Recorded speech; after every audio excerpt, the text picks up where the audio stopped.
Yeah, no, that's a great question. And I think where I kind of fall on this is that you want the physician to know enough about the important contributors to a person's health trajectory, right? The determinants of their health, to be able to set them on the right path. And so from like a strictly medical based care, you want them to be up on all the latest evidence, all the latest practice guidelines, and this, that, and the other, to be able to treat, again, if it's your primary care physician, elevated blood pressure, blood sugar abnormalities, Right. heart disease risk, this, that, and the other. When it comes to exercise and nutrition, you don't necessarily need them or maybe even want them to be an exercise or nutrition expert because they don't have enough time in the office to actually do that appropriately. What you would like them to do, though, is to be a facilitator. Okay, here is a trainer or a coach or another professional that I can refer you to that I have a good relationship with. I know they're evidence-based as well.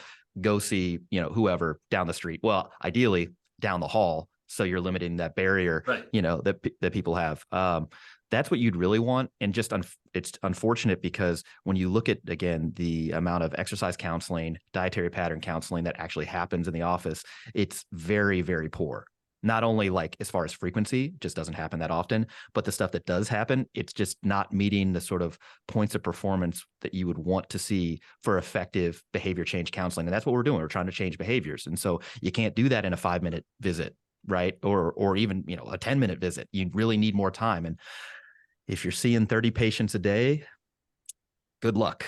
Yeah, that's tough. So I think there's, on some of it is the modern medicine kind of system that we're working within. That's tough. And then other things, other barriers for physicians and other healthcare professionals is just fund of knowledge stuff. If you don't know anything about exercise, if you don't know anything about nutrition, especially, again, the behavior change components of those things and the current guidelines, I don't really know how you discuss this with any level of confidence. And in fact, when you poll physicians like, hey, you're not recommending exercise to your patients, why? The reasons why they cite that they're not actually recommending it comes down to time, expertise. They feel like I don't really know what I'm doing. And then like personal, like participation. So our thought was like, all right, if we can train up the physicians on like, here are the guidelines, you don't need to like memorize them, but know that they exist and that you can reference them.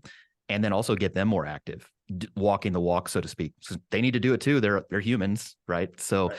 if you can get them involved, they are likely to feel more comfortable and then also have that reference like, oh, and here's what we should be striving for at a minimum for exercise. But again, it's an uphill battle. And if, like I said, less than 10% of physicians, primary care physicians even know that the exercise guidelines exist, if we could get that number up to 30%, boy, big difference. Yeah. huge. Yeah. Huge potential upside there.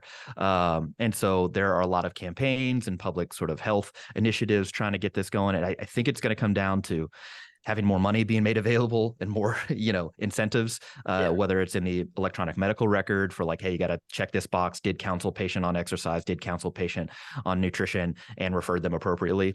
If that's in there, if it's a checkbox and, that's somehow linked into the electronic referral system, maybe it gets better. But our role here, I think, is more educational and then also maybe just make awareness. And we'll see how that changes over the next decade or so.